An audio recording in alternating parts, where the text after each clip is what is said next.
نماز اگر عادت بن جائے تو کامیابی مقدر بن جاتی ہے۔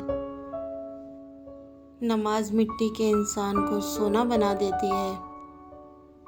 بہت قیمتی ہوتے ہیں وہ دکھ جو آپ کو جائے نماز تک لے آتے ہیں۔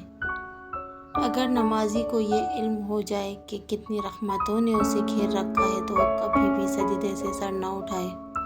قبرستان میں ایسے لاتعداد لوگ دفن ہیں جنہوں نے کل سے نماز شروع کرنی تھی۔ بہت سکون ہے اس میں جسے لوگ نماز کہتے ہیں۔ پریشانیوں کا خوبصورت حل نماز ہے۔ وَأَقِمِ الصَّلَاةَ وَالذِّكْرِ، اور میری یاد کے لیے نماز قائم کرو۔ صرف جائے نماز وہ جگہ ہے جہاں رو لو تو سامنے والا تماشا نہیں بناتا۔ وہ عشق نماز سکھا مجھ کو یا رب جس نماز میں صرف تو ملے مجھے۔ اپنے بہترین وقت کو نماز کے لیے وقف کر لو کیونکہ تمہارے سارے کام نماز کے بعد قبول ہوں گے۔ کوئی ایسا سجدہ عطا کر مولا جس میں فقط مجھے تو ملے۔